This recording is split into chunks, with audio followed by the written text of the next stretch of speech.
Madam এইখানে খাড়া আছেন কেন? উপরে যান।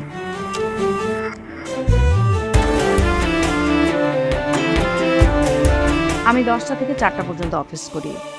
যদিও আমাকে প্রতিদিন অফিসে যেতে হয় না, আবার মাঝে মধ্যে আমি অফিস থেকে তাড়াতাড়ি ফিরেও আসি, কিন্তু আপনার ডিউটি টাইম থাকবে প্রতিদিন 10টা থেকে 4টা। আমার বাচ্চাকে কিন্তু প্রপারলি দেখাশোনা করতে হবে। আপনাকে হেল্প করার জন্য অবশ্য বুয়া থাকবেন। জি ম্যাম, আপনি কোনো চিন্তা করবেন না। আমি চাইল্ড কেয়ার ডেভেলপমেন্টের স্টুডেন্ট। আপনার বাচ্চাকে আমি প্রপারভাবে দেখাশোনা করতে পারবো, এতটুকু ভরসা আমার উপর রাখতে পারেন। আপনার স্যালারি এক্সপেকটেশন? 15,000 বলবো নাকি 20,000 বলবো? রহিমা, ওনাকে একটু পানি দাও তো।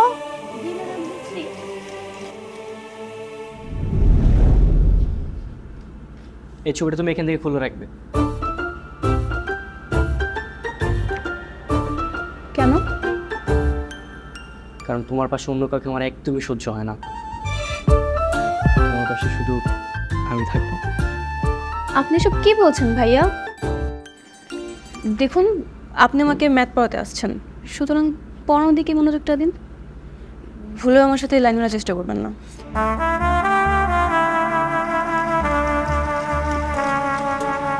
20,000-ই বলি, যা আছে কপালে। আচ্ছা, আমার বাচ্চাকে আগে যিনি দেখাশোনা করতেন তাকে কিন্তু আমরা 30,000 দিতাম। তবে আমাকে 35,000 দিতে হবে। ঠিক আছে, তাহলে 35,000-ই ডান। আচ্ছা, তোমরা কথা বলো, আমি একটু আসছি। আপনাকে কিছু কথা বলি আমার বাচ্চার সম্পর্কে। ও কিন্তু খুব সেনসিটিভ। কেন? টিউশন করে বলে কি আমার মন নেই? আমি কি তোমাকে ভালোবাসতে পারি না? কিন্তু আপনাকে আমার পছন্দ না। তাহলে প্রথমে যখন তোমার পিছনে ঘুরছিলাম আমাকে পাত্তা দিলে কেন? তখন আমাকে না করোনি কেন? কারণ আমি প্রথমে ভেবেছিলাম আপনি খুব ভালো একটা ছেলে, কিন্তু তারপর আপনার ফেসবুক প্রোফাইলে ঢুকে যা দেখলাম, এতগুলো মেয়ের সাথে অ্যাড। আচ্ছা ঠিক আছে, আমি আমার ফেসবুক থেকে সব মেয়েকে আনফ্রেন্ড করে দেবো। বিশ্বাস করো, আমি তোমাকে অনেক ভালোবাসি। আমাকে প্লিজ তুমি ভুল বুঝো না।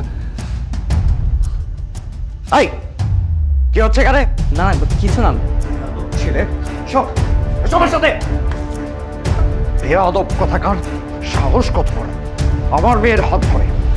দেখেছ দেখেছ, হাউ ডিয়ার হি ইজ, পড়াতে বসে আমার মেয়ের হাত ধরে। ক্যারেক্টারলেস একটা ছেলে। যাও, এক্ষুনি বেরিয়ে যাও, না হলে আমি পুলিশ ডাকবো। যাও। দেখেছ, এই কারণেই আমি বলেছি ইয়াং টিচার না রাখতে। ক্যারেক্টারলেস ছেলে একটা। কিন্তু কি করব, লামহা তো ইয়াং টিচার ছাড়া পড়তেই চায় না। মানে কি? কারণ বাবা, ইয়াং টিচার অনেক ভালোভাবে পড়া বোঝাতে পারে। আচ্ছা ঠিক আছে, ইয়াং টিচার রাখো, সমস্যা নেই, কিন্তু এরকম ক্যারেক্টারলেস ছেলে রাখা যাবে না। আমাদের কি টাকার অভাব আছে? তাহলে একটা ভালো টিচার পেতে সমস্যা কি? আচ্ছা, তুমি একটু শান্ত হও, আমি ব্যাপারটা দেখছি। ঠিক আছে, আমি বেরোচ্ছি।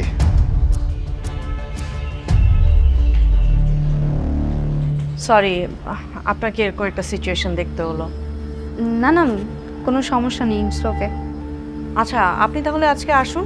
আপনি নিশ্চয়ই কাল থেকে জয়েন করছেন? জি। ওকে, আসছি।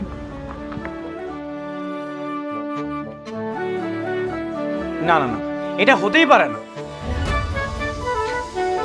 নাও তো, তোমরা মিষ্টি নাও। কয়নি তুমি নাও। মা, সকাল 10টা থেকে বিকাল 4টা পর্যন্ত বাচ্চা দেখাশোনা করাবে, এতে নাকি 35,000 টাকা দিবে। আমার তো বিশ্বাসই হচ্ছে না।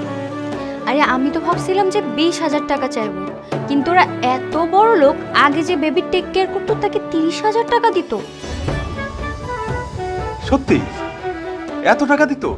হ্যাঁ বাবা, জানো ওদের বাসায় মিরাজের বয়সী টিকটিকির মতো একটা ছেলে ওনারা মেয়েকে প্রাইভেট পড়াইতো, তাকে 25,000 টাকা দিত।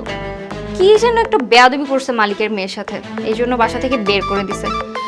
কিন্তু নতুন একটা টিউটর খুঁজতেছে। তাহলে একটা কাজ কর না, মিরাজকে কাজে লাগিয়ে দে। হ্যাঁ, কাজে লাগাবো মানে? ওরা তো খুঁজতেছে ম্যাথ টিচার। কি আমি মনে হয় ম্যাথ পারি না। ম্যাথ পারিস, এইচএসসির ম্যাথ পারবি তুই, কিন্তু ম্যাথ পারে তো ম্যাথ পড়াবে, কিন্তু কিসের? কিন্তু বাবা, তোমার ছেলে পড়ে গরিবুল্লাহ ডিগ্রি কলেজে, আর ওরা এত বড় লোক, ওরা পড়াবে ঢাকা বিশ্ববিদ্যালয় বুয়েটের স্টুডেন্টদেরকে দিয়ে। তুই এমন ভাব করছিস যেন আমাদের বাড়ির ছেলের সাথে ওদের বাড়ির মেয়ে বিয়ে দিচ্ছে। মা, তোমার ছেলেকে ওই বাড়ির মেয়ের কাজের লোক হিসাবেও রাখবে না, আবার বিয়ে। এভাবে বলিস না।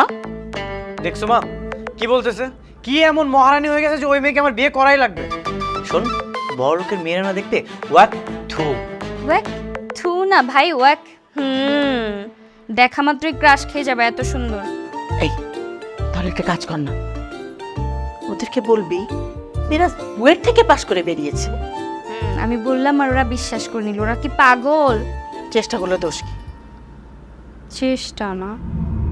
লামহা প্লিজ তুমি বোঝার চেষ্টা করো, আমি ভালো একটা ছেলে, আমি ঢাকা ইউনিভার্সিটির স্টুডেন্ট, আর ঢাকা ইউনিভার্সিটিতে খারাপ ছেলের চান্স পায় না। কে বলেছে এই কথা? আমি আপনাকে একদমই বিশ্বাস করি না।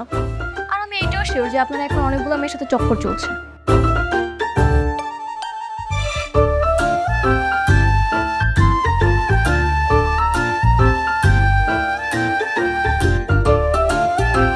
দেখো লামহা, এগুলো তোমার ভুল ধারণা।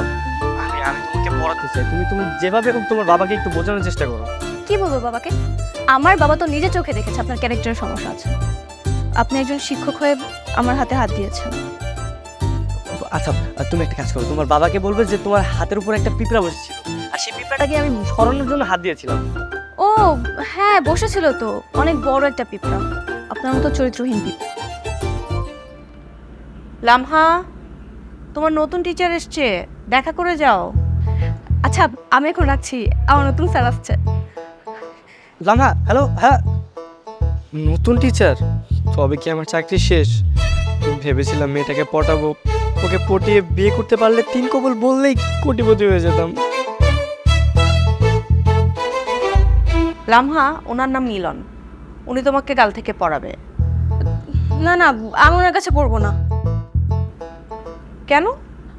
ওনাকে আমার একদম পছন্দ না, আর উনি তো আমার থেকে অনেক সিনিয়র। পছন্দ না মানে?